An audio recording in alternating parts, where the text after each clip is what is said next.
Alright, so let's pop it open. Now, I'm not sure how the thumb screws are going to be on this, from right out of the box, but yeah, it seems like they're a little tight to do it by hand.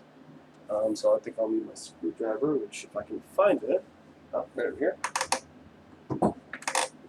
Alright, so let's take off the top panel first, actually. Just going to back off the screws a little bit with the screwdriver and then do the rest by hand. I'll just throw these aside here. Again, those look like the similar screws from the Storm Striker case that I'm using. But wow, you know something? I thought this side panel was going to be a lot thinner. It's really hard to tell watching like YouTube reviews, and most people don't go through this, but like there's very little, there's a little bit diagonal side to side flex here, but that's because like half of the side panel is just mesh. I mean, this is really thick metal. I have to say I'm impressed. I do like the little rubber mounting points for the fan here. Again, not that I'm going to mount the fan there. I might actually get the window top panel for this. I think you have to order that from Cooler Master directly, but it might be worth it. I think it would be nice.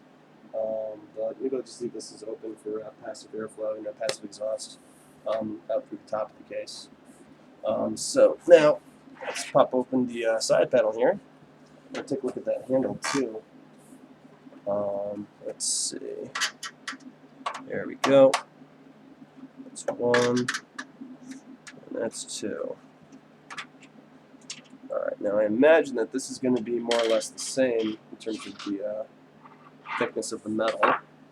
But let's find out.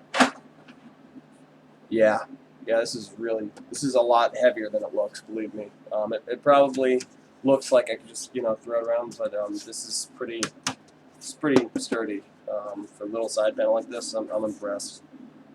Wow.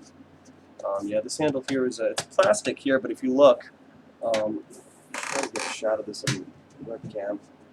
If you look here, this is actually where the handle touches the case. You can see that they actually built like a little bracket. It's really like it's riveted. It's part of the case that the handle hooks under and has a little bit of extra support on top of it being already part of the frame.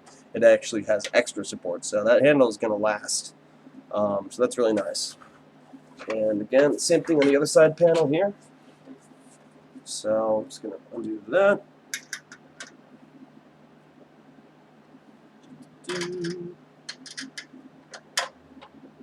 See, I like to do my unboxings in real time, so you can see all my mistakes. Alright, so, yeah, it's the other one. Again, it's really nice, solid side panel.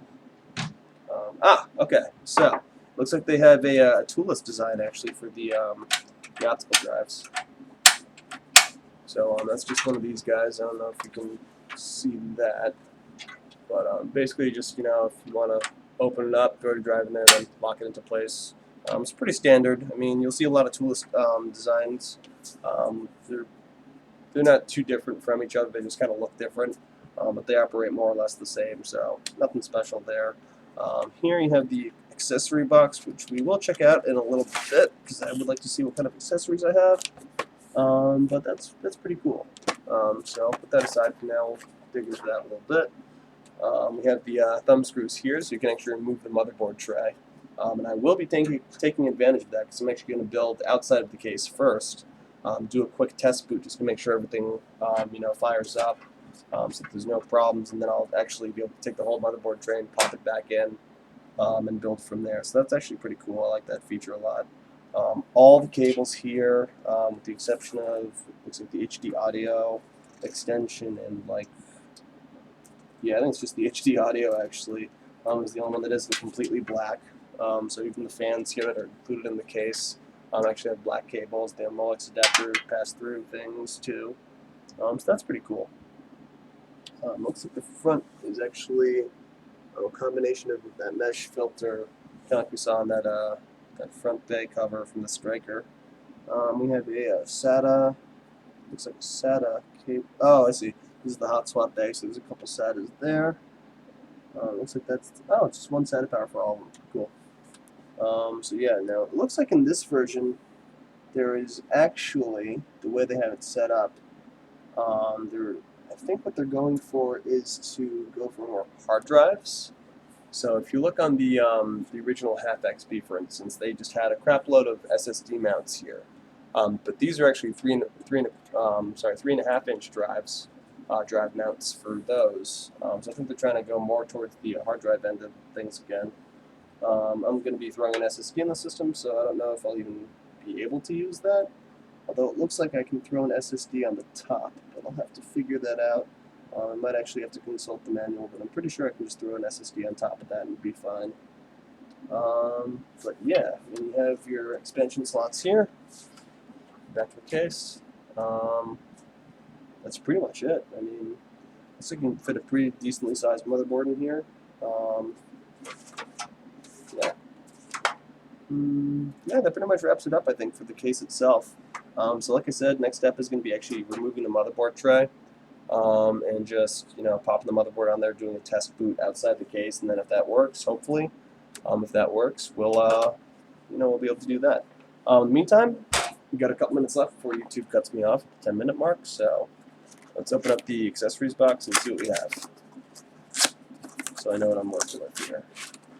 Okay, so it looks like this is going to be one of those SSD adapters. So it looks like you can actually throw, if I'm not mistaken, 2 SSDs. Maybe. I don't know how that works actually, because it looks like you can screw. I think you screw in one SSD up top here and then another one over here. But I think that this is like a dual SSD mounting mechanism adapter thing. So that's nice, I guess. Let's see, a whole baggie of screws with zip ties and a motherboard speaker and the standoffs and the standoff adapter for a screwdriver, which I will definitely use. And I will have to double check and see what screws go to what, but I don't know what those really big ones are for. Yeah, I don't know.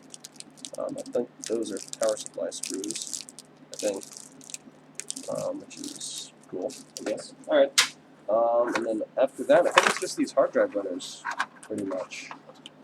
Yeah, hard drive runners. So, just these things, pop them on the hard drive, throw them in the bay that we showed before, and then, yeah, that's pretty much it. They do have a little Cool Master logo right here. I don't know if the camera's going to show that, probably not, because my camera's a dick. But yeah, it's a little Cool Master logo there. So let's see if this fits on the SSD thing. It might. Let's see, so this would go here and then that would go here. Yeah, okay, so it looks like I can actually throw my SSD in this guy, and then throw the whole adapter tray into that drive bay. So that's pretty much how that works. Just slide it in and pop it into place and it should be good to go. Yeah, okay. So I'll probably take advantage of that. But yeah, that's pretty much it for this case. I mean, other than that, it's pretty straightforward. The only difference between this and the normal case really is that the motherboard is on top and the power supply and the hard drives are down below. But I actually kind of like that because you just get to see the motherboard and the graphics card up top. So, yeah. Alright, so now that I've taken a look at this case, I'm going to actually pop out the motherboard tray and then do a test boot.